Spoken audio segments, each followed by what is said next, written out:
Hello guys, welcome back to my channel after a long time. So let's get started with the Bank Nifty analysis.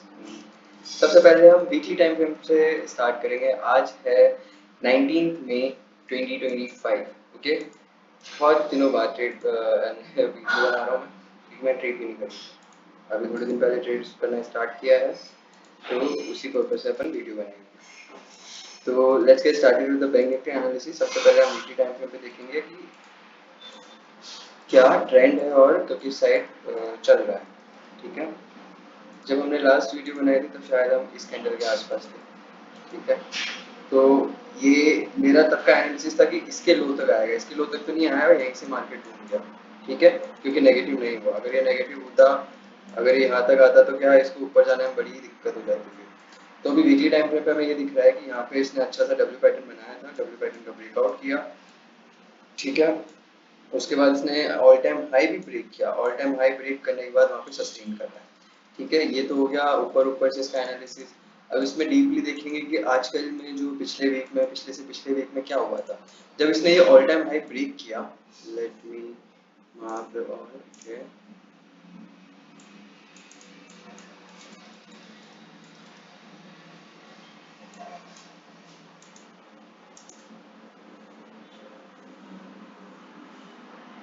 जब इसने ये all time high break किया था, यहाँ पे एक अच्छे से कैंडल क्लोजिंग के साथ इसने ये ऑल टाइम हाई ब्रेक किया।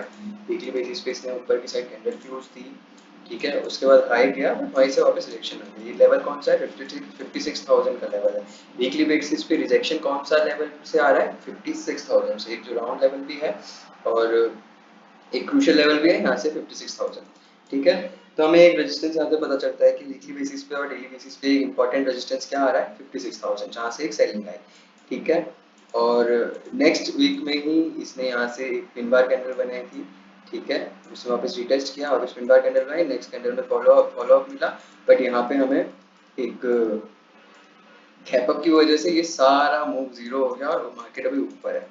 ठीक है, अगर मार्केट यहाँ से नीचे जाता ना, मतलब यहाँ से वेट करके ऊपर जाता, अगर ऐसा कुछ पैटर्न बना के ऊपर जाता, तो अभी हमें एक वन वे मूवमेंट मिलता। बट ये गैप अप रुके मिला है, तो यहाँ पे कौन जो बायर्स है ना, वो अभी रुके हुए हैं। मतलब बायर्स को एंट्री नहीं मिली है, ऊपर जाके टॉप पे तो एंट्री लेंगे नहीं। अगर इसके आसपास ही एंट्री मिलती बाइंग साइड की, तो लेते और होल्ड करते और अच्छा खासा वन वे मूवमेंट मिलता। तो इसीलिए आप अगर देखोगे ना डेली टाइम फ्रेम पे, तो डेली टाइम फ्रेम पे आपको वन वन साइडेड मूव है ही नहीं। ठीक है, ये पूरा कचरा जोन बना हुआ है। तो अभी हम डेली टाइम फ्रेम पे सबसे बेसिक चीजें देख लेते हैं। सबसे पहले तो ये कि ये एक कचरा जोन है। ठीक है, कचरे जोन में हमें ये देखना है कि जो ऊपर का लेवल है ना, जो आज का हाई है, जो आज का हाई है वो इम्पोर्टेंट लेवल है। इस वाले हाई के आसपास हमें अगर सेलिंग अपॉर्चुनिटी मिलेगी कल वापस, तो हम यहाँ से सेल करेंगे। ठीक है, और बॉटम के लिए ये वाला लेवल है जो है 54,500 का, और ऊपर की साइड है 55,500 का। ठीक है, ये 1000 पॉइंट के बीच में बैंक निफ्टी अभी लटका हुआ है। इसको कहीं किसी भी साइड ब्रेक करता है तो उस साइड अपन कैप्चर करेंगे। बट हाँ, रेंज में होने का, कचरा जोन में होने का मतलब ये है, जब भी इन जोन पे मार्केट आएगा आपका, जब भी मार्केट इन जोन पे आएगा तो आपको वन वे मूवमेंट मिलेगा। देखो यहाँ से आया तो बाइंग मिली, यहाँ से आया तो सेलिंग मिली। अगर आप बीच में कहीं लोगे ना तो अटक जाओगे और आपका ट्रेड जो है वो फेल हो जाएगा, सीधी सी बात है। तो उसके बाद अपन देख लेते हैं आज के टाइम पे आज हमें क्या ट्रेड्स मिली और हमने किस तरीके से प्ले किया। हमारा per day loss is fix है 50 पॉइंट्स का, और कितनी भी ट्रेड लो 50 पॉइंट्स का लॉस होना चाहिए, या फिर 70 से 80 पॉइंट्स का प्रॉफिट। ठीक है, तो हम जाएंगे सबसे पहले 15 मिनट के टाइम फ्रेम पे। लेवल्स हम कल मार्क करेंगे। सबसे पहले मैं बता देता हूँ कि आज हमारी ट्रेड्स कहाँ कहाँ पे।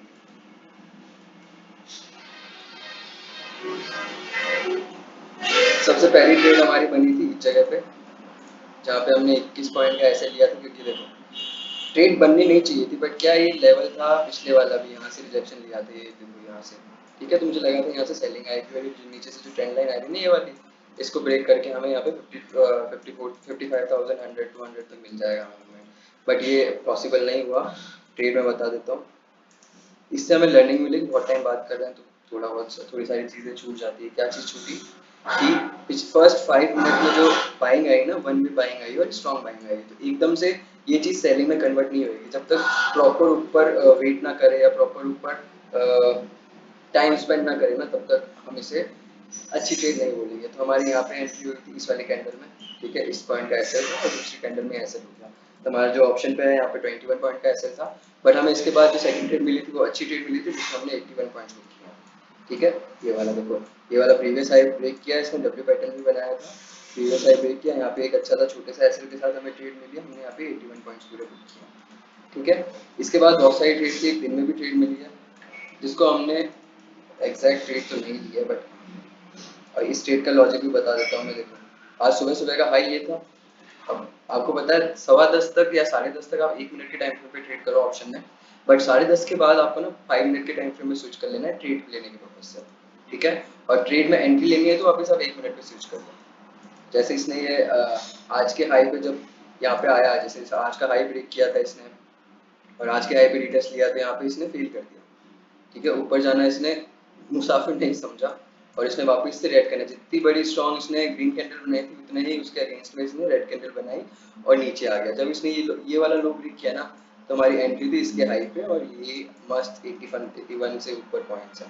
मैं आपको बता देता हूँ, मैंने मार्क भी किया हुआ था, हट गया शायद, ये 103 पॉइंट है, ठीक है। प्रॉपर लॉजिक बता चुका हूँ। अब हम देखेंगे कल के लिए हमारे हमारे पास क्या इंपॉर्टेंस लेवल है और हम कहाँ कहाँ पे ट्रेड कर सकते हैं, ठीक है। तो पहले सबसे पहले तो अपन रेंज देख चुका है, ठीक है। जो यहाँ पे जो रेंज बनी थी ना ये वाली, वो यहाँ शिफ्ट हो चुकी है, ठीक है, क्योंकि इससे पिछली बार यहीं से सेलिंग आई थी प्रॉपर, देखोगे आप तो यहीं से सेलिंग आई हुई है, ठीक है। तो ये पूरा जोन बन चुका है सेलर्स का, छोटे टाइम फ्रेम का भी देखेंगे तो कचरे जोन में, ठीक है। तो कल जब भी हमें सबसे पहले हम लेवल्स मार्क कर लेते हैं। ये एक इम्पोर्टेंट लेवल होगा जो है 55,200 का। 55,200 के नीचे अगर मार्केट आता है तो एक अच्छा खासा हमें डाउन मूव मिल सकता है, ठीक है। या अगर इसके ऊपर ही रहेगा, यहीं पे रहेगा, तो यहीं पे अभी टाइम पास करेगा, तो उसके ऊपर मतलब फिर ये 56,000 तक जाएगा, फिर वापस टाइम पास करेगा। जैसे ये मूवमेंट आ रहे हैं ना आजकल, वैसे ही मूवमेंट आएगा। जब से आप देखोगे एक दिन लाल कैंडल एक दिन हरी कैंडल बन गई है, यही है। तो हमारे लिए इंपॉर्टेंट लेवल यही है। सबसे पहला लेवल जो है 55,600 या 500 के आसपास आएगा तो हमें सेलिंग अपॉर्चुनिटी देखनी है। 55,200 के आसपास आएगा तो हमें बाइंग अपॉर्चुनिटी देखनी है, ठीक है। आज की कैंडल अगर आप डेली टाइम फ्रेम पे देखोगे तो ये थोड़ी शूटिंग स्टार कैंडल टाइप बनी है, तो ये जो इंडिकेट करता है हमें सेलिंग साइड के लिए, ठीक है। अगर ये वाली कैंडल चलती है तो हमारे मिनिमम जो है मार्केट को ये लेके आ सकती है 55,088 के आसपास, ठीक है। और पिछली बाइंग लेवल इन जगह से आए थे, तो ये मत सोचना 55,500 के आसपास आ जाएगी, 54,500 सॉरी, बहुत दिनों बाद मैं ये नंबर्स यूज कर रहा हूँ तो फंबलिंग हो रही है। So that is it. हमारे पास दो लेवल है 55,600 का और 55,200 का। जो भी लेवल पहले ब्रेक हुआ है, जिस भी लेवल पे पहले आएगा उस अकॉर्डिंग हम जहाँ से जिस साइड भी वो रिजेक्शन दिखाएगा उस साइड हमें ट्रेड लेंगे, ठीक है। Thank you guys, if you like my analysis and please like and subscribe. कल से मैं स्क्रीनशॉट लगा दूँ, स्क्रीनशॉट लगा दिया करूँगा कि हाँ हाँ मैंने ट्रेड ली थी, या वहाँ पे अगर मेरे बस की होगी रिकॉर्ड करना तो मैं रिकॉर्ड कर लूँगा, क्योंकि ऑफिस में होता हूँ, ऑफिस में अगर रिकॉर्ड कर पाऊँगा तो कर लूँगा, नहीं हो पाएगा तो फिर ऐसे ही आपको मैनेज करना पड़ेगा। That is it guys, thank you.